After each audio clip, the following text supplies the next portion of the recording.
Grazie signor Angelo per averci accompagnato, almeno ho fatto assaporare un po' di suoni della discesa dei candelieri della Faradda, però io so che lei ha iniziato proprio piccolissima a suonare il tamburo, giusto? Prima noi abbiamo iniziato con i mini candelieri che mettevano il premio Pompeo Calvia per la migliore ballata, per il migliore allestimento e per il migliore tamburo e piffero.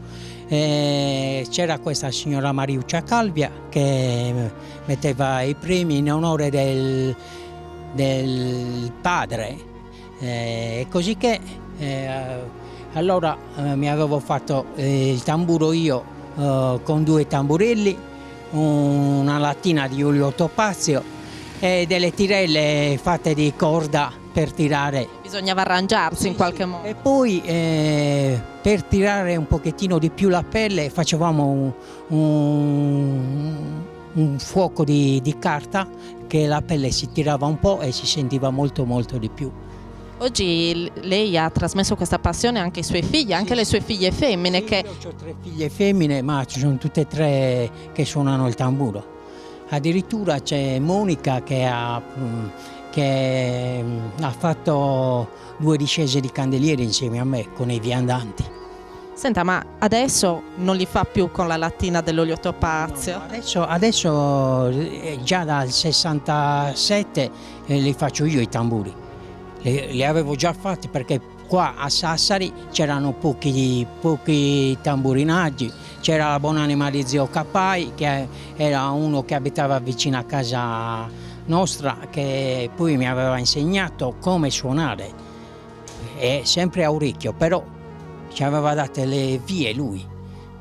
Così che poi siamo andati mano a mano, avevamo fatto i tamburi e anche per gli altri grimi.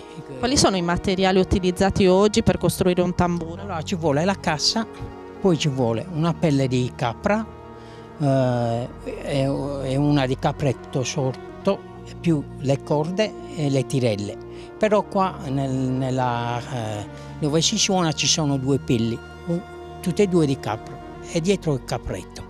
E poi c'è tutta la mano, questi cerchi si fanno. Quanto tempo le occorre per costruirne uno?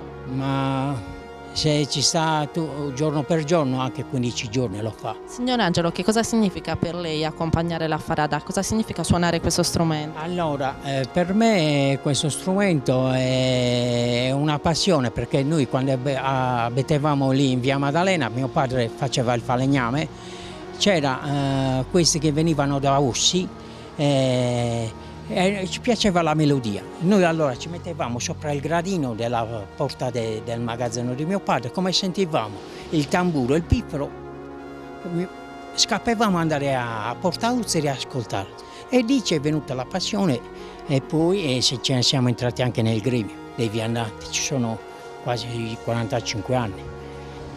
Che meraviglia, senta, ci vuole accompagnare? Sì, ancora con qualche passo con il suono del suo tamburo? Sì, senza ombra di dubbio. Andiamo?